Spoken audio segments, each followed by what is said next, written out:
ಸುಜಿತ್ ತನ್ನ ತಂದೆಯ ಜನ್ಮದಿನದ ಸಲುವಾಗಿ 2 ತಿಂಗಳ ನಂತರ ಇಂದು ಮನೆಗೆ ಹೋಗ್ತಿದ್ದಾನೆ. ಕೆಲಸದ ಒತ್ತಡಗಳಿಂದ ಅಪ್ಪಾಜಿಯನ್ನು ನೋಡಲು ಕಂಗಳು ಆಶಿಸುತ್ತಿದ್ದವು. ಆಗಲೇ ಅವನ ಫೋನ್ ರಿಂಗಣಿಸಿತು. ಫೋನ್ಗೆ ಕಿವಿಯಾಣಿಸಿ ಹೇಳು ಮಗು ಅಂದನು.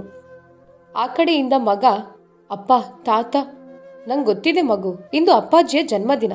ಅವರಿಗೆ ಇಂದು ದೊಡ್ಡ ಸರ್ಪ್ರೈಸ್ ಇದೆ. ನಿಮ್ಮಮ್ಮನಿಗೆ ಹೇಳ್ಬೇಡ, ಮತ್ತೆ ತಾತನಿಗೂ ಹೇಳ್ಬೇಡ ಅಂತ ಸುಜಿತ್ ತನ್ನ 5 ವರ್ಷದ ಮಗನಿಗೆ ಹೇಳಿದ. ಮಗ ಆ ಕಡೆಯಿಂದ ಇನ್ನೊಮ್ಮೆ ಆದ್ರೆ ತಾತ ಅನ್ನುವಷ್ಟರಲ್ಲೇ ಮಗನ ಮಾತುಗಳನ್ನು ಪೂರ್ತಿ ಆಲಿಸದೆ ಫೋನ್ ಕಟ್ಟಾಯಿತು.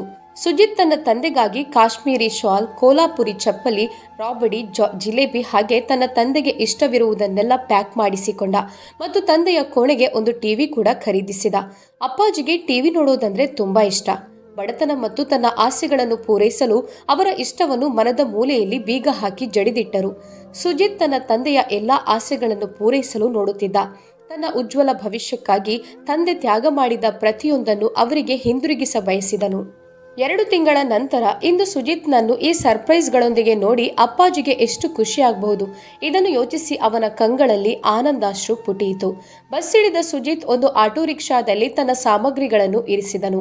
ಆಟೋ ಚಾಲಕ ಅನ್ನುತ್ತಾನೆ, ಎಲ್ಲಿಗೆ ಹೋಗ್ಬೇಕು ಮಗು? ತುಂಬಾ ದೂರ ರಿಕ್ಷಾ ಚಲಾಯಿಸಲು ಈ ಮುದುಕನಿಗಾಗದು. ಈ ಶಬ್ದ ಕೇಳಿದ ಸುಜಿತ್ನ ಕಾಲ ಕೆಳಗಿನ ನೆಲ ಕುಸಿದಂತಾಯಿತು. ಈ ಶಬ್ದ ಅಪ್ಪಾಜಿಯದ್ದಲ್ವಾ? ತಿರುಗಿ ನೋಡಿದ ಸುಜಿತ್ಗೆ ತನ್ನ ತಂದೆಯನ್ನು ಈ ಸ್ಥಿತಿಯಲ್ಲಿ ಕಂಡು ಕಣ್ಣಲ್ಲಿ ನೀರಿಳಿಯಿತು. ಅಪ್ಪಾಜಿ, ನೀವಿಲ್ಲಿ? ಮಗನನ್ನು ಕಣ್ಣೆದುರು ಕಂಡ ತಂದೆ ಬಿಕ್ಕಿ ಬಿಕ್ಕಿ ಅತ್ತರು. ಸುಜಿತ್ ಸಣ್ಣ ಮಕ್ಕಳ ತರ ಅಪ್ಪಾಜಿಯನ್ನು ಬಿಗಿದಪ್ಪಿಕೊಂಡನು. ಅವನು ಒಂದು ಬಾರಿನೂ ಅವರ ಈ ಪರಿಸ್ಥಿತಿಯ ಕಾರಣ ಕೇಳಲಿಲ್ಲ. ಗೊತ್ತಿದೆ, ಅಮಿತಾಗೆ ಅಪ್ಪಾಜಿ ಅಂದ್ರೆ ಅಷ್ಟಕ್ಕಷ್ಟೇ. ಆದ್ರೆ ಅವಳು ಇಷ್ಟೊಂದು ಕೀಳು ಮಟ್ಟಕ್ಕೆ ಇಳಿಯಬಹುದು ಅಂತ ಕನಸಿನಲ್ಲಿಯೂ ಊಹಿಸಿರ್ಲಿಲ್ಲ. ಸುಜಿತ್ ಅಪ್ಪಾಜಿಯನ್ನು ಮನೆಗೆ ಕರೆದುಕೊಂಡು ಬಂದ.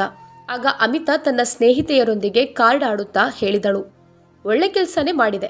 ನೀವೆಲ್ಲ ಹೇಳಿದ ಹಾಗೆ ಆ ಮುದುಕನನ್ನು ಮನೆಯಿಂದ ಹೊರಗಡೆ ಹಾಕಿ, ಮಗ ಬಂದು ಕೇಳಿದ್ರೆ ತೀರ್ಥಯಾತ್ರೆಗೆ ಹೋಗಿದ್ದಾರೆ ಅಂತೀನಿ ಎಂದು ಕಿಲ ನಕ್ಕಳು. ಆಗ್ಲೇ ಸುಜಿತ್ನ ಹೆಜ್ಜೆ ಸಪ್ಪಳ ಕೇಳಿ ಅಮಿತಾ ಸ್ವಲ್ಪ ಗಾಬರಿಯಿಂದಲೇ ಅಂದಳು, ಅರೆ, ನೀವ್ಯಾವಾಗ ಬಂದ್ರಿ? ಆಗ ಸುಜಿತ್ ಕೋಪದಿಂದ ಅಪ್ಪಾಜಿ ಎಲ್ಲಿ ಅಂತ ಪ್ರಶ್ನಿಸಿದನು. ಅಮಿತಾ ತಡವರಿಸಿಕೊಂಡು ಹೇಳಿದಳು, ಅಪ್ಪಾಜಿಯವರು ರಾಮು ಮಾವನ ಜೊತೆ ಬೃಂದಾವನಕ್ಕೆ ಹೋಗಿದ್ದಾರೆ. 1-2 ದಿನದಲ್ಲಿ ಮರಳಿ ಬರುತ್ತೇನೆ ಅಂದಿದ್ದಾರೆ. ಅಮಿತಾಳ ಸುಳ್ಳು ಕತೆ ಕೇಳಿದ ಸುಜಿತ್ ಅವಳನ್ನೆಳೆದು ಕಪಾಳಕ್ಕೆರಡು ಬಾರಿಸ್ತಾನೆ. ಅಲ್ಲಿಯವರೆಗೆ ಸುಜಿತ್ನ ತಂದೆಯನ್ನು ನಿಂದಿಸಿ ಅವಮಾನಿಸಿ ನಗುತ್ತಿದ್ದ ಅಮಿತಾಳ ಸ್ನೇಹಿತೆಯರು ಎದ್ದೇನೋ ಬಿದ್ದೇನೋ ಅನ್ನುತ್ತಾ ಅಲ್ಲಿಂದ ಕಾಲ್ಕಿತ್ತರು. ನಾಚಿಕೆ ಆಗೋದಿಲ್ವಾ ಇಷ್ಟು ದೊಡ್ಡ ಸುಳ್ಳು ಹೇಳೋಕೆ? ಶರ್ಮಾಜಿಯನ್ನು ನೋಡಿದ ಮಕ್ಕಳು ತಾತ ತಾತ ಅನ್ನುತ್ತಾ ಓಡಿ ಬಂದು ಅಪ್ಪೆ ಹಿಡಿದು ಅತ್ತರು. ಸುಜಿತ್ ಕೋಪದಿಂದ ಹಲ್ಲು ಕಡಿದು ಅಮಿತಾಳ ಜುಟ್ಟು ಎಳೆದು ಕೇಳುತ್ತಾನೆ, ನಿನಗೆಷ್ಟು ಧೈರ್ಯವಿದ್ರೆ ನನ್ನ ತಂದೆಯನ್ನು ಮನೆಯಿಂದ ಹೊರ ಹಾಕ್ತೀಯಾ? ಸೊಸೆಗೆ ಏನು ಅನ್ಬೇಡ ಮಗನೇ, ಇದೆಲ್ಲ ನನ್ನ ಕಾರ್ಯಗಳ ಫಲವಾಗಿರಬಹುದು. ಇದನ್ನೆಲ್ಲ ಅನುಭವಿಸುವುದು. ನನಗೋಸ್ಕರ ನಿನ್ನ ಸಂಸಾರ ಹಾಳು ಮಾಡಿಕೊಳ್ಬೇಡ. ನಾನಲ್ಲಿ ಆರಾಮಾಗಿದ್ದೇನೆ. ಕನಿಷ್ಠ ನನ್ನಂತವರ ಜೊತೆ ಕಷ್ಟ ಸುಖವಾದ್ರೂ ಹಂಚಿಕೊಳ್ಬಹುದು.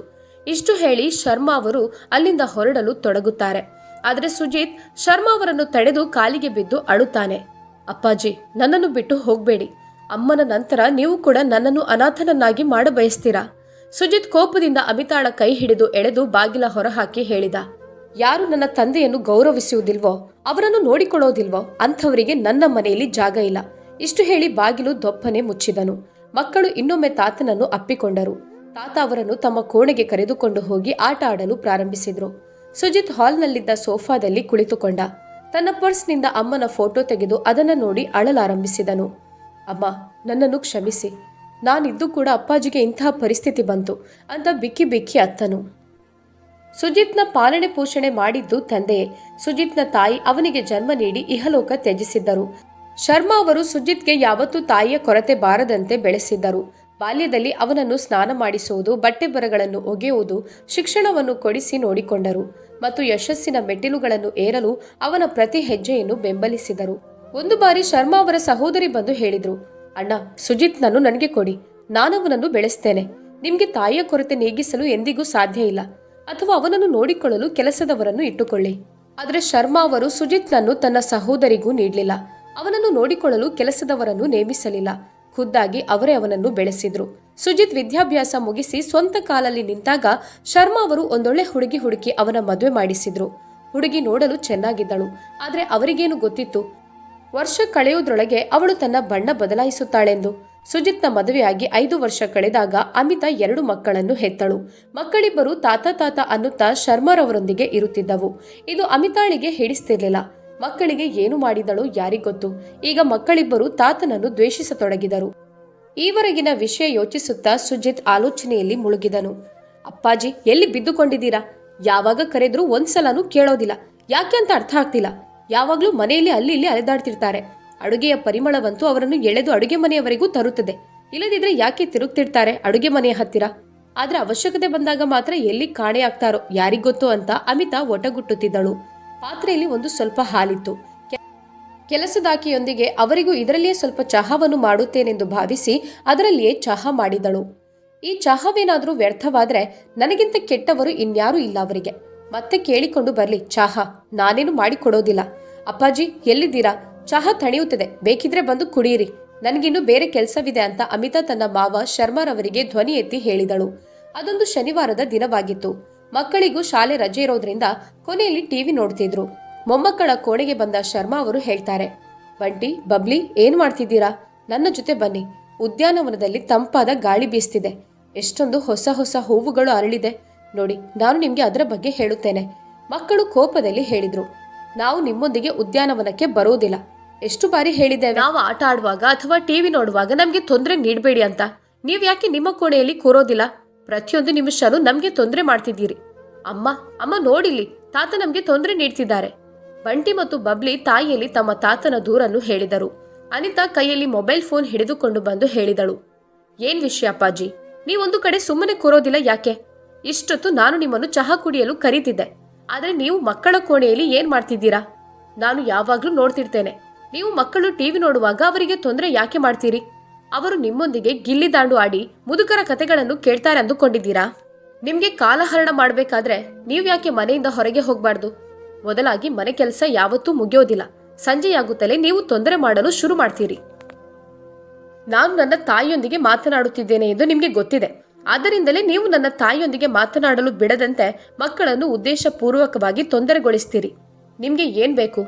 ಶರ್ಮಾ ಅವರು ಸೊಸೆಯಲ್ಲಿ ಹೇಳಿದ್ರು. ಇಡೀ ದಿನ ನಾನು ನನ್ನ ಕೋಣೆಯಲ್ಲಿ ಕುಳಿತುಕೊಳ್ಳುತ್ತೇನೆ. ಇತರ ದಿನಗಳಲ್ಲಿ ನಾನು ಮಕ್ಕಳಿಗೆ ಏನನ್ನೂ ಹೇಳೋದಿಲ್ಲ. ಯಾಕಂದ್ರೆ ಅವರಿಗೆ ಶಾಲೆಯ ಮನೆ ಕೆಲಸದಿಂದ ಬಿಡುವು ಸಿಗೋದಿಲ್ಲ. ಬಡಪಾಯಿಗಳು. ಇವತ್ತು ಶನಿವಾರ, ಮಕ್ಕಳ ಜೊತೆ ಮಾತಾಡೋಣ, ಸ್ವಲ್ಪ ಸಮಯ ಕಳೆಯೋಣ ಅಂದುಕೊಂಡೆ. ಅಮಿತಾ ಹೇಳಿದಳು. ಮಕ್ಕಳು ನಿಮ್ಮೊಂದಿಗೆ ಮಾತನಾಡಲು ಬಯಸೋದಿಲ್ಲ. ಮತ್ತ್ಯಾಕೆ ನೀವು ಅವರನ್ನು ಒತ್ತಾಯಿಸ್ತೀರಿ? ಶರ್ಮಾ ಅವರು ಹೇಳಿದ್ರು. ನಿಮ್ಮ ಅತ್ತೆ ಬದುಕಿದ್ದಾಗ ಹೇಳ್ತಿದ್ರು, ನನಗೆ ಅವಳಿಗಾಗಿ ನೀಡಲು ಸಮಯವಿರಲಿಲ್ಲ ಅಂತ. ಕಾಲಚಕ್ರ ಹೇಗೆ ತಿರುಗಿತು ನೋಡು. ಇಂದು ನನಗೆ ನೀಡಲು ನಿಮ್ಮ ಬಳಿ ಸಮಯ ಇಲ್ಲ. ನನ್ನ ವೃದ್ಧಾಪ್ಯವನ್ನು ಮೊಮ್ಮಕ್ಕಳು ಮಕ್ಕಳೊಂದಿಗೆ ಕಳೆಯುತ್ತೇನೆ ಅಂತ ಭಾವಿಸಿ ನನ್ನ ಇಡೀ ಜೀವನ ಅವರಿಗಾಗಿ ಹಣ ಸಂಪಾದಿಸಿ ಅವರನ್ನು ಸಂತೋಷವಾಗಿಡಲು ವಸ್ತುಗಳನ್ನು ಖರೀದಿಸಿ ಅವರಿಗಾಗಿ ವ್ಯಯಿಸಿದೆ. ಆದರೆ ಇಂದು ನನ್ನ ಸ್ವಂತ ಮನೆಯಲ್ಲಿ ನನ್ನ ಅಸ್ತಿತ್ವವು ಶಿಥಿಲವಾಗ್ತಿದೆ. ಆಗ ಅಮಿತಾ, ನಿಮ್ಗೆ ಇಷ್ಟ ಇಲ್ಲದಿದ್ರೆ ಮನೆ ಕೆಲಸ ಯಾಕೆ ಮಾಡಬಾರ್ದು ಎಂದಳು. ತರಕಾರಿ ಮತ್ತು ಹಾಲು ತಂದಿಟ್ಟು ನೀವು ಕೈ ಮಡಚಿ ಕುಳಿತುಕೊಳ್ತೀರಿ. ಕಡೆ ಪಕ್ಷ ಜೇಡರ ಬಲೆಗಳನ್ನಾದ್ರೂ ಶುಚಿ ಮಾಡಿ. ಏನಿಲ್ಲವೆಂದ್ರೂ ಅಂಗಳವಾದ್ರೂ ಗುಡಿಸಿ. ನೀವೆಲ್ಲಿ ಇದೆಲ್ಲ ಮಾಡ್ತೀರಾ? ನಿಮ್ಗಂತೂ ಇದೆಲ್ಲ ಮಾಡಿದ್ರೆ ಕೈ ನೋಯತೊಡಗುತ್ತೆ. ಏನ್ ಬೇಕಾದ್ರೂ ಮಾಡಿಕೊಳ್ಳಿ ಎಂದು ಹೇಳಿ ಮಕ್ಕಳಿಗೆ ಮ್ಯಾಗಿ ಮಾಡಲು ಹೋದಳು ಅಮಿತಾ. ಶರ್ಮಾ ಅವರು ಸೊಸೆಗೆ ಹೇಳಿದ್ರು, ಅಡುಗೆ ಮನೆಗೆ ಹೋಗುತ್ತಿದ್ರೆ ದಯವಿಟ್ಟು ನನಗೆ ಒಂದು ಕಪ್ ಚಹಾ ಕೊಡು. ಅಮಿತಾ ಅಡುಗೆ ಮನೆಯಿಂದಲೇ ಕೂಗಿ ಹೇಳಿದಳು. ಟೇಬಲ್ನಿಂದ 5 ರೂಪಾಯಿ ನಾಣ್ಯವನ್ನು ತೆಗೆದುಕೊಂಡು ಮೂಲೆಯಲ್ಲಿರುವ ಗೂಡಂಗಡಿಗೆ ಅಥವಾ ನಿಲ್ದಾಣಕ್ಕೆ ಹೋಗಿ ಚಹಾ ಕುಡಿಯಿರಿ. ಹಾಲು ಮುಗಿದಿದೆ. ಶರ್ಮಾ ಅವರು ತನ್ನ ಒಡೆದ ಛತ್ರೆಯನ್ನು ಹೆಗಲಲ್ಲಿ ಇಟ್ಟುಕೊಂಡು ಮನೆಯಿಂದ ಹೊರಡಬೇಕು. ಅಷ್ಟರಲ್ಲೇ ಶನಿವಾರದ ಡ್ಯೂಟಿ ಮುಗಿಸಿ ಬೇಗನೆ ಮನೆಗೆ ಮರಳಿದ ಸುಜಿತ್ ಕೇಳಿದ, ಅಪ್ಪಾಜಿ, ಈ ಸಮಯದಲ್ಲಿ ನೀವು ಎಲ್ಲಿಗೆ ಹೋಗ್ತಿದ್ದೀರಿ? ಶರ್ಮಾ ಅವರು ಉತ್ತರಿಸಿದರು, ನೀನು ಹೋಗಿ ಹೆಂಡತಿ ಮಕ್ಕಳ ಜೊತೆ ಸ್ವಲ್ಪ ಸಮಯ ವ್ಯಯಿಸು. ನಾನು ನಿನ್ನ ಅಂಕಲ್ನನ್ನು ಭೇಟಿ ಮಾಡಿ ಸ್ವಲ್ಪದ್ರಲ್ಲೇ ಬರ್ತೀನಿ. ಸುಜಿತ್ ಒಂದಿಷ್ಟು ನೋಟುಗಳನ್ನು ತಂದೆಯ ಜೇಬಿಗೆ ತುರುಕಿದನು. ಇದು ನೋಡಿ ಶರ್ಮಾರವರ ಕಣ್ಣು ನೆನೆಯಿತು. ತಾನು ಮಗನಿಗೆ ನೀಡಿದ ಸಂಸ್ಕಾರ ತನ್ನ ಮಗ ತನಗೆ ತೋರುತ್ತಿದ್ದಾನೆ. ಇದಕ್ಕಿಂತಲೂ ಹೆಚ್ಚು ಒಬ್ಬ ಮಗ ತನ್ನ ತಂದೆಗೆ ಕೊಡುವುದೇನಿದೆ? ಶರ್ಮಾ ಅವರು ಮುಗುಳ್ನಗೆಯೊಂದಿಗೆ ಹೊರಟರು. ಶರ್ಮಾ ಅವರು ಹಳೆಯದ್ದನ್ನು ನೆನಪಿಸುತ್ತಿದ್ದರು. ಸುಜಿತ್ ಕಾಲೇಜಿಗೆ ಹೋಗುವ ಸಮಯ ಖರ್ಚಿಗಾಗಿ ಹಣ ಕೇಳಲು ತುಂಬಾ ಹಿಂಜರಿಯುತ್ತಿದ್ದನು. ಮನೆ ಪರಿಸ್ಥಿತಿ ಅಷ್ಟೊಂದು ಸುಖಕರವಾಗಿರಲಿಲ್ಲ. ಶರ್ಮಾ ಅವರು ಒಂದು ಅಂಗಡಿಯಲ್ಲಿ ಕೆಲಸ ಮಾಡಿ ಹಾಗೋ ಹೀಗೋ ಮನೆ ಸಂಭಾಳಿಸ್ತಿದ್ರು. ಅಮಿತಾಳ ಸ್ವಭಾವವಂತೂ ಎಲ್ಲರಿಗೂ ಗೊತ್ತಿತ್ತು. ಯಾವಾಗಲೂ ಮಾವನ ದೂರುಗಳನ್ನು ಸುಜಿತ್ಗೆ ಹೇಳುತ್ತಿದ್ದಳು. ಅವಳಿಗೆ ಮತ್ತು ಅವಳ ಮಕ್ಕಳಿಗೆ ಸರಿ ತಪ್ಪುಗಳ ಬಗ್ಗೆ ಕೂಡ ತಿಳಿದಿಲ್ಲ. ಯಾರಾದರೂ ತಪ್ಪು ಅಥವಾ ಸರಿ ಅಂತ ಹೇಳಿಕೊಟ್ರೆ ಅದನ್ನು ಒಪ್ಪಿಕೊಳ್ಳುತ್ತಿರಲಿಲ್ಲ. ಬಂಟಿ ಮತ್ತು ಬಬ್ಲಿ ಕೂಡ ಶರ್ಮಾಜಿಯವರ ಕೋಣೆಗೆ ಹೋಗುತ್ತಿರಲಿಲ್ಲ. ಮಕ್ಕಳ ಕಿವಿಯಲ್ಲಿ ಏನು ಊದಿದಳು ಅಂತ ಯಾರಿಗೊತ್ತು. ಮಕ್ಕಳು ಕೂಡ ಅವರಲ್ಲಿ ಮಾತನಾಡುತ್ತಿರಲಿಲ್ಲ. ಸುಜಿತ್ ಅಂತೂ ಆಫೀಸ್ನಿಂದ ಇಷ್ಟೊಂದು ಲೇಟಾಗಿ ಆಯಾಸವಾಗಿ ಬರ್ತಿದ್ದ ಅಂದ್ರೆ ಬಂದ ಕೂಡಲೇ ಊಟ ಮಾಡಿ ಮಲಗಿ ಬಿಡ್ತಿದ್ದ. ಕೆಲವೊಮ್ಮೆ ತಂದೆಯೊಂದಿಗೆ ಒಂದೆರಡು ಮಾತು ಕೂಡ ಆಡಲು ಸಾಧ್ಯವಾಗ್ತಿರ್ಲಿಲ್ಲ. ಶರ್ಮಾ ಅವರು ಸುಜಿತ್ಗೆ ಆಗಾಗ್ಗೆ ಹೇಳುವ, ಈ ಅಂಕಲ್ ಯಾರು, ಯಾವ ಅಂಕಲ್ ಹೆಸರು ಹೇಳಿ ಅವರು ಮನೆಯಿಂದ ಹೊರಡ್ತಾರೆ. ಒಂದು ದಿನ ಸುಜಿತ್ಗೆ ಅನುಮಾನ ಬಂತು. ಅಪ್ಪಾಜಿಗೆ ಯಾಕೆ ಮನೆಯಲ್ಲಿರಲು ಮನಸ್ಸಾಗ್ತಿಲ್ಲ, ಅಂಕಲ್ ಬಳಿ ಹೋಗುತ್ತೇನೆ ಅಂತ ಆಗಾಗ ಹೊರಡುವುದೇಕೆ? ಹೀಗೆಲ್ಲ ಯೋಚಿಸುತ್ತಾ ತಂದೆಯನ್ನು ಒಂದು ದಿನ ಹಿಂಬಾಲಿಸತೊಡಗಿದನು. ಅಂಕಲ್ನ ಮನೆಗೆ ಹೋಗುವ ಬದಲು ಸ್ಟೇಷನ್ ಹತ್ತಿರವಿರುವ ಯಾವುದೋ ಮರದ ಕೆಳಗೆ ಏಕಾಂತದಲ್ಲಿ ಗಂಟೆಗಟ್ಟಲೆ ಕೂರುವುದು ಅವನಿಗೆ ಬಹಳ ಆಶ್ಚರ್ಯವಾಯಿತು. ಸುಜಿತ್ ಏನಾಗುತ್ತಿದೆ ಅನ್ನೋದನ್ನು ಅರ್ಥ ಮಾಡಿಕೊಳ್ಳಲು ಪ್ರಯತ್ನಿಸುತ್ತಿದ್ದನು. ಆಗ ಯಾರೋ ಅವನ ಭುಜದ ಮೇಲೆ ಕೈ ಇಟ್ಟರು. ಅವನು ಹಿಂದಿರುಗಿದಾಗ ಹಿಂದೆ ಒಬ್ಬ ಹಿರಿಯ ವ್ಯಕ್ತಿ ಇದ್ದರು. ಅವರು ಕೇಳಿದ್ರು, ಏನಾಯ್ತು ಮಗನೇ, ಏನ್ ನೋಡ್ತಿದ್ದೀಯಾ? ಸುಜಿತ್ ಮತ್ತೆ ಅಪ್ಪಾಜಿಯನ್ನು ನೋಡಿದಾಗ ಆ ವ್ಯಕ್ತಿ ಅನ್ನುತ್ತಾರೆ, ಅವರು ಆಗಾಗ ಇಲ್ಲಿಗೆ ಬಂದು ಆ ಮರದ ಆಸರೆಯಲ್ಲಿ ಕುಳಿತು ಸೂರ್ಯಾಸ್ತವನ್ನು ನೋಡ್ತಾರೆ. ಕಮಲಾ ಎಂದು ಕರೆದು ಆ ಮರದ ಬಳಿ ಎಷ್ಟೊತ್ತು ಮಾತನಾಡುತ್ತಾರೋ ಗೊತ್ತಿಲ್ಲ. ಅವರ ಮನಸ್ಸು ಹಗುರವಾದಾಗ ಅವರು ಹಿಂತಿರುಗ್ತಾರೆ. ಸುಜಿತ್ ಆಶ್ಚರ್ಯದಿಂದ ಅವರನ್ನು ನೋಡಿದಾಗ ಆ ಮುದಿ ವ್ಯಕ್ತಿ ಹೇಳ್ತಾರೆ, ಅವರು ಒಬ್ಬಂಟಿ ಅಲ್ಲ, ಅಂಥ ಎಷ್ಟೋ ಪೋಷಕರು ನಿಲ್ದಾಣದಲ್ಲಿ ಅಥವಾ ಪಾರ್ಕ್ನಲ್ಲಿ ಒಬ್ಬಂಟಿಯಾಗಿ ಕುಳಿತುಕೊಳ್ಳುವುದನ್ನು ನೋಡಿದ್ದೀನಿ. ಸುಜಿತ್ ಕೇಳ್ತಾನೆ, ಆದ್ರೆ ಯಾಕೆ ಅಂಕಲ್? ಮುದುಕ ಹೇಳಿದ್ರು, ಮಗನೇ, ನಮ್ಗೆ ಮನೆಯಲ್ಲಿ ಪ್ರೀತಿ ಮತ್ತು ಗೌರವ ಸಿಗದಿದ್ದಾಗ ಒಂಟಿತನವು ನಮ್ಮನ್ನು ಕಿತ್ತು ತಿನ್ನುತ್ತದೆ. ಆಗ ನಾವು ನಮ್ಗೆ ಹತ್ತಿರದವರನ್ನು ಹುಡುಕಲು ಮನೆಯಿಂದ ಹೊರಡುತ್ತೇವೆ. ಅವರಿಗೆ ಅಂತ ಒಂದು ಕುಟುಂಬವಿರುವಾಗ ಇಲ್ಲಿ ಅಲೆಯುವುದೇಕೆ ಅಂದನು ಸುಜಿತ್. ಕುಟುಂಬವಿದ್ದು ಮಕ್ಕಳಿಗೆ ಸಮಯವಿಲ್ಲದಿದ್ರೆ ಅವರು ಹೀಗೆ ಕಾಲ ಕಳೆಯುತ್ತಾರೆ ಎಂದು ಮುದುಕ ನಗುತ್ತಾ ಹೇಳಿದ್ರು. ವೃದ್ಧಾಪ್ಯದಲ್ಲಿ ಮನುಷ್ಯನ ಮನಸ್ಸು ಮಗುವಿನಂತಾಗುತ್ತೆ. ಆ ಸಮಯದಲ್ಲಿ ಅವರಿಗೆ ಪ್ರೀತಿ ಮತ್ತು ಉಡುಗೊರೆಗಳ ಜೊತೆಗೆ ತನ್ನ ಕುಟುಂಬದವರ ಸಹವಾಸ ಬೇಕು. ಅದನ್ನು ಕುಟುಂಬ ಸದಸ್ಯರಿಗೆ ಅರ್ಥ ಮಾಡಿಕೊಳ್ಳಲು ಸಾಧ್ಯ ಇಲ್ಲ. ಅವರಿಗೆ ಪೋಷಕರು ಹಳೆಯ ವಸ್ತುವಿನಂತೆ ಆಗ್ತಾರೆ. ಹೆತ್ತವರ ಮೇಲೆ ಅವರು ಎಂದಿಗೂ ಗಮನ ಹರಿಸುವುದಿಲ್ಲ. ಪೋಷಕರು ತಮ್ಮ ಜೀವನವನ್ನು ಸಂತೋಷದಿಂದ ಕಳೆದಿದ್ದಾರೆ. ಈಗ ಅವರನ್ನು ಅವರ ಪಾಡಿಗೆ ಬಿಡಲು ಮಕ್ಕಳು ಭಾವಿಸ್ತಾರೆ. ತಮ್ಮೊಂದಿಗೆ ಅವರನ್ನು ಹೊರಗಡೆ ಕೂಡ ಕರೆದುಕೊಂಡು ಹೋಗುವುದಕ್ಕೂ ಹಿಂದು ಮುಂದು ನೋಡ್ತಾರೆ. ಹೆತ್ತವರ ಜೊತೆ ಯಾತ್ರೆ ಮಾಡುವುದನ್ನಂತೂ ಮರೆತು ಬಿಡಿ. ಮಾತು ಕೂಡ ವಿರಳವಾಗುತ್ತದೆ. ಎಲ್ಲಾದರೂ ಹೊರಡುವಾಗ ಅವರ ಅಭಿಪ್ರಾಯವನ್ನು ಕೂಡ ಕೇಳೋದಿಲ್ಲ. ಮಕ್ಕಳಿಗೆ ತಮ್ಮಿಂದ ತೊಂದರೆಯಾಗದಂತೆ ಅವರು ತಮ್ಮ ಸಂತೋಷಗಳನ್ನು ಬದಿಗಿಟ್ಟು ಮಕ್ಕಳನ್ನು ಕಳಿಸುವರು ಎಂದು ಮುದುಕ ಬೇಸರದಲ್ಲಿ ಹೇಳ್ತಾರೆ. ನಡಿ ಮಗು, ಎಂದಿನಂತೆ ನನ್ನ ಸಮಯವಾಗಿದೆ, ನಾಳೆ ಭೇಟಿಯಾಗೋಣ ಅನ್ನುತ್ತಾ ಆ ಮುದುಕ ಅಲ್ಲಿಂದ ಹೊರಟ್ರು. ಸುಜಿತ್ ಕೂಡ ಅಲ್ಲಿಂದ ಮನೆಗೆ ಬಂದು ಒಬ್ಬನೇ ಕುಳಿತಿದ್ದಾಗ ಶರ್ಮಾಜಿ ಮನೆಗೆ ಬಂದ್ರು. ಮಗನನ್ನು ನೋಡಿ ಮುಗುಳ್ನಕ್ಕು ಭರವಸೆಯ ಕಂಗಳಿಂದ ಸೊಸೆ ಮತ್ತು ಮೊಮ್ಮಕ್ಕಳ ಕಡೆ ನೋಡಿದರು. ಆದರೆ ಯಾರೂ ಅವರನ್ನು ಗಮನಿಸಲಿಲ್ಲ.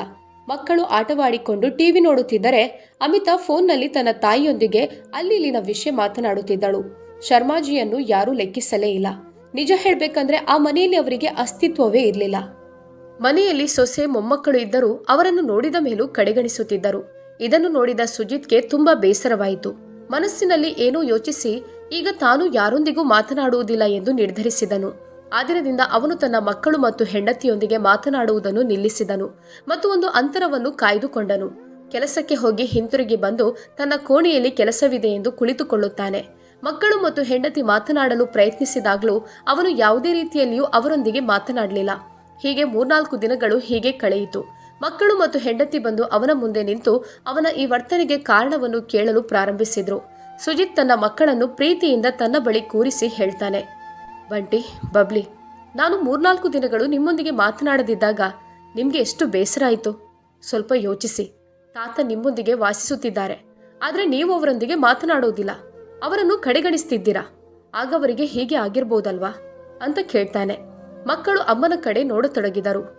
ಅಯ್ಯೋ ಅಪ್ಪ, ತಾತನ ಜೊತೆ ಏನ್ ಮಾತನಾಡಬೇಕು? ಮನೆಯಲ್ಲಿ ಒಂಟಿಯಾಗಿ ಕುಳಿತುಕೊಳ್ಳಲು ಅವರಿಗೆ ಇಷ್ಟ ಇಲ್ಲ. ಅದಕ್ಕಾಗಿ ಅಮ್ಮ ಅವರಿಗೆ ಕೆಲವೊಂದು ಕೆಲಸ ಹೇಳ್ತಿರ್ತಾಳೆ.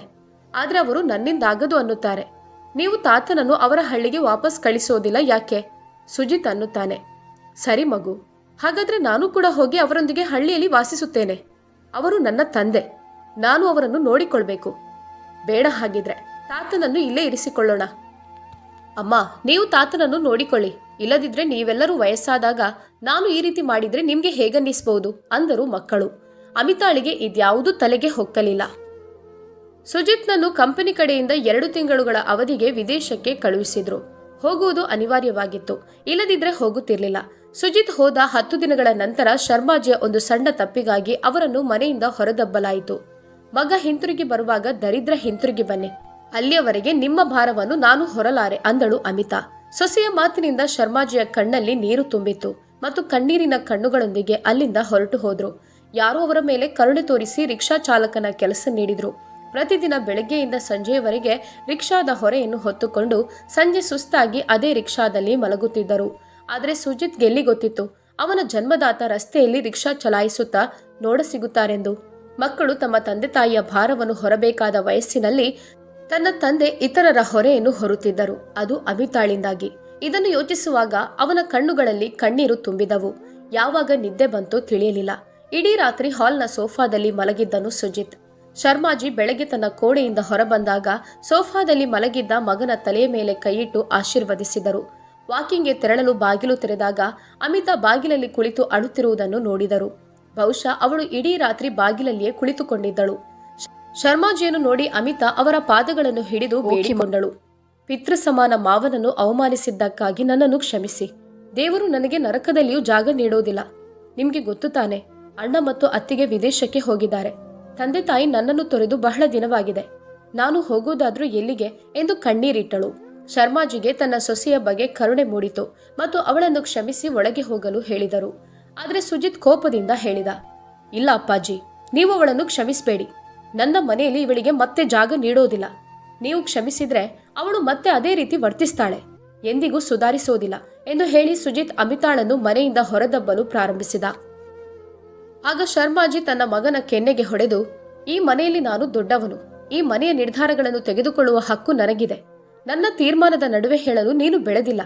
ತಂದೆಯ ಒಂದು ಏಟಿನಿಂದ ಸುಜಿತ್ ಸುಮ್ಮನಾಗುತ್ತಾನೆ ಮತ್ತು ಹೇಳುತ್ತಾನೆ, ಅವಳು ನಿಮ್ಮ ಜೊತೆ ನಡೆದುಕೊಂಡ ರೀತಿಗೆ ಇವಳನ್ನು ಯಾವತ್ತಿಗೂ ಕ್ಷಮಿಸಬಾರ್ದು. ಶರ್ಮಾಜಿಗೂ ಅವಳನ್ನು ಕ್ಷಮಿಸಲು ಸಾಧ್ಯವಿಲ್ಲ. ಆದರೆ ಮಗ ಮತ್ತು ಮೊಮ್ಮಕ್ಕಳನ್ನು ಯೋಚಿಸಿ ಹೃದಯವನ್ನು ಕಲ್ಲಾಗಿಸಿ ಅವಳನ್ನು ಕ್ಷಮಿಸಿದ್ರು. ಅಮಿತಾ ಸುಜಿತ್ನಲ್ಲಿಯೂ ಕ್ಷಮೆಯಾಚಿಸಿ ಅಳುತ್ತಾ ತನ್ನ ಕೋಣೆಗೆ ಓಡಿದಳು. ಶರ್ಮಾಜಿ ಮಗನಿಗೆ ಬುದ್ಧಿವಾದ ಹೇಳಿದ್ರು. ಕೋಣೆಗೆ ಬಂದ ಸುಜಿತ್ ಪ್ರೀತಿಯಿಂದ ಅಮಿತಾಳ ಕೈ ಹಿಡಿದು ಹೇಳುತ್ತಾನೆ, ಅಮಿತಾ, ಕೇಳಿದ್ಯೆ ತಾನೆ, ನಮ್ಮ ಮಕ್ಕಳು ನಮ್ಮ ಭವಿಷ್ಯದ ಬಗ್ಗೆ ಏನು ಯೋಚಿಸ್ತಾರೆ ಅಂತ? ನಮ್ಮ ಮಕ್ಕಳು ತುಂಬಾ ಚಿಕ್ಕವರು. ಅವರ ಮಾತುಗಳು ಇಷ್ಟೊಂದು ಬೇಸರ ತರಿಸಿದ್ರೆ ಯೋಚಿಸಿ ನೋಡು. ಅಪ್ಪಾಜಿಯೊಂದಿಗೆ ನೀನು ಒಮ್ಮೆಯೂ ಪ್ರೀತಿಯಿಂದ ಮಾತನಾಡೋದಿಲ್ಲ, ಅವರನ್ನು ಚೆನ್ನಾಗಿ ನೋಡಿಕೊಳ್ಳೋದಿಲ್ಲ. ಇದೆಲ್ಲ ಅವರಿಗೆ ಎಷ್ಟು ಬೇಸರವಾಗಿರ್ಬೋದು. ಅಪ್ಪಾಜಿ ಅಂದ್ರೆ ನನಗೆ ಜೀವಕ್ಕಿಂತಲೂ ಹೆಚ್ಚು. ನಿನ್ಗೆ ನಿನ್ನ ತಾಯಿಯ ತರನೇ ನನ್ಗೆ ನನ್ನ ಅಪ್ಪಾಜಿ. ಸುಜಿತ್ಗೆ ಶರ್ಮಾಜಿ ಸ್ಟೇಷನ್ಗೆ ಹೋಗಿ ಒಬ್ಬನೇ ಕೂರುವುದರ ಬಗ್ಗೆ ಹೇಳುವುದು ಸರಿಯನಿಸಲಿಲ್ಲ. ಹಾಗೆ ರಿಕ್ಷಾ ಚಲಾಯಿಸುವುದು ಕೂಡ. ಯಾಕಂದ್ರೆ ಅವಳ ಕಣ್ಣುಗಳಲ್ಲಿ ಮುಜುಗರದ ಭಾವನೆಗಳು ಗೋಚರಿಸುತ್ತಿದ್ದವು. ಇನ್ನು ಮುಂದೆ ಬಹುಶಃ ತನ್ನ ತಂದೆಯನ್ನು ಮನೆಯಲ್ಲಿ ಅಪರಿಚಿತರಂತೆ ನಡೆಸಿಕೊಳ್ಳಲಾರಳು ಅಂದುಕೊಂಡ. ಅಮಿತಾ ಹೋಗಿ ಮಕ್ಕಳಿಬ್ಬರಿಗೂ ತಾತ ಅವರನ್ನು ತುಂಬಾ ಪ್ರೀತಿಸ್ತಾರೆ ಎಂದು ವಿವರಿಸಿದಳು. ನಿಮ್ಮ ಅಜ್ಜನಿಗೆ ಎಷ್ಟು ಕಥೆಗಳು ಗೊತ್ತಿದೆ ಅಂತ ನಿಮ್ಗೆ ತಿಳಿದಿದ್ಯಾ? ನಿಮ್ಮ ಅಜ್ಜನ ಬಳಿ ಪುಸ್ತಕಗಳಲ್ಲಿ ನಿಮಗೆ ಸಿಗದ ಪ್ರಶ್ನೆಗಳಿಗೆ ಉತ್ತರಗಳಿವೆ. ಅವರು ಕ್ಷಣಾರ್ಧದಲ್ಲಿ ಹಲವು ಪ್ರಶ್ನೆಗಳನ್ನು ಪರಿಹರಿಸ್ತಾರೆ. ನೀವಿಬ್ರೂ ಸಹ ಅವರಿಂದ ಕಲಿಬೇಕು. ಸ್ವಲ್ಪ ಸಮಯದ ನಂತರ ಶರ್ಮಾಜಿ ಮನೆಗೆ ಹಿಂತಿರುಗಿದಾಗ ಇಬ್ಬರು ಮಕ್ಕಳು ತಾತನನ್ನು ಅಪ್ಪಿಕೊಂಡು ಅಂದರು, ಬನ್ನಿ ತಾತ, ನಮ್ಮ ಜೊತೆ ಆಡಿ. ಇವತ್ತು ನಮಗೆ ರಜೆ ಇದೆ. ನಂತರ ರಾತ್ರಿ ನೀವು ನಮಗೆ ಕಥೆಗಳನ್ನು ಹೇಳಬೇಕು. ನಿಮ್ಮ ಬಳಿ ಕಥೆಗಳ ನಿಧಿ ಇದೆ ಅಂತ ಅಪ್ಪ ಹೇಳಿದ್ದಾರೆ. ನೀವು ತುಂಬಾ ಒಳ್ಳೆಯವರು ಮತ್ತು ನೀವು ನಮಗೂ ಒಳ್ಳೆಯದನ್ನು ಕಲಿಸಬಹುದು ಅಂತ ಅಮ್ಮ ಹೇಳಿದಾಳೆ ಅಂದಳು ಬಬ್ಲಿ. ಮಕ್ಕಳ ಮಾತು ಕೇಳಿದ ಶರ್ಮಾಜಿಯವರ ಕಣ್ಣುಗಳಲ್ಲಿ ನೀರು ತುಂಬಿತು ಮತ್ತು ಅವರು ಮಕ್ಕಳನ್ನು ಇನ್ನೂ ಪ್ರೀತಿಸಲು ಪ್ರಾರಂಭಿಸಿದ್ರು. ನಂತರ ಪ್ರತಿದಿನ ಕಥೆಗಳನ್ನು ಹೇಳುವುದು ರೂಢಿಯಾಯಿತು. ಮಕ್ಕಳ ಮನೆ ಕೆಲಸವನ್ನು ಪೂರ್ಣಗೊಳಿಸಲು ಶರ್ಮಾಜಿ ಸಹಾಯ ಮಾಡುತ್ತಿದ್ದರು. ಅಮಿತಾ ಸಂಜೆ ಏನಾದರೂ ತಿಂಡಿ ತಯಾರಿಸಿ ಶರ್ಮಾಜಿಗೆ ಟೀ ಜೊತೆ ಕೊಡುತ್ತಿದ್ದಳು. ಆಗ ಶರ್ಮಾ ಅವರು ಅನ್ನುತ್ತಿದ್ದರು, ಸ್ವಲ್ಪ ಹೊತ್ತು ಇರು, ಸುಜಿತ್ ಬರ್ತಾನೆ, ಆಮೇಲೆ ನಾವೆಲ್ಲ ಒಟ್ಟಿಗೆ ತಿಂಡಿ ತಿನ್ನೋಣ. ಅಂದಿನ ದಿನವೂ ಇಡೀ ವಾತಾವರಣವನ್ನು ಬದಲಿಸಿದೆ. ಈಗ ಮನೆಯಲ್ಲಿ ಒಂಟಿತನವಿಲ್ಲ. ಮನೆಯೆಲ್ಲ ನಗುವಿನ ಅಲೆಗಳು ಮಾತ್ರ. ಸುಜಿತ್ ಸ್ವಲ್ಪ ದಿನಗಳ ನಂತರ ಶರ್ಮಾಜಿಯಲ್ಲಿ ಹೇಳುತ್ತಾನೆ, ನೀವು ಏನನ್ನೋ ಮರೆತಿದ್ದೀರಿ. ಶರ್ಮಾಜಿ ಅದೇನೆಂದು ಪ್ರಶ್ನಿಸ್ತಾರೆ. ನೀವು ಅಂಕಲ್ ಮನೆಗೆ ಹೋಗಿ ಎಷ್ಟು ದಿನಗಳಾದವು? ಅವರು ನಿಮ್ಮನ್ನು ಕಾಯುತ್ತಿರಬಹುದು ಅಂದನು ಸುಜಿತ್. ಒಂದು ಕ್ಷಣ ಬೆರಗಾದ ಶರ್ಮಾಜಿ ಹೇಳಿದ್ರು, ಇಲ್ಲ ಮಗ, ಅಂಕಲ್ ಅವರ ಮನೆಯಲ್ಲಿ ಇರ್ಲಿ. ನನಗೀಗ ನನ್ನ ಮನೆಯೇ ಸ್ವರ್ಗ. ನಾನೆಲ್ಲೂ ಹೋಗೋದಿಲ್ಲ. ಸುಜಿತ್ ಮುಗುಳ್ನಗೆ ಬೀರಿ ಸುಮ್ಮನಾದ. ಸ್ನೇಹಿತರೆ, ಇದು ಒಬ್ಬ ಶರ್ಮಾಜಿಯ ಕಥೆಯಲ್ಲ, ಅರ್ಧಕ್ಕಿಂತ ಹೆಚ್ಚಿನ ಹಿರಿಯರ ಕಥೆ ಇದು. ತಮ್ಮ ಮಕ್ಕಳ ಸುಖಕ್ಕಾಗಿ ತಮ್ಮ ಇಡೀ ಜೀವನವನ್ನೇ ಮುಡಿಪಾಗಿಡ್ತಾರೆ. ವೃದ್ಧಾಪ್ಯದಲ್ಲಿ ಮಕ್ಕಳೊಂದಿಗೆ ಕಾಲ ಕಳೆಯಬೇಕು ಎಂದು ಯೋಚಿಸುವುದರಲ್ಲಿ ತಪ್ಪೇನು? ನಿಮ್ಮ ವೃದ್ಧಾಪ್ಯವನ್ನು ಹೇಗೆ ಕಳೆಯಲು ನೀವು ಬಯಸ್ತೀರಿ?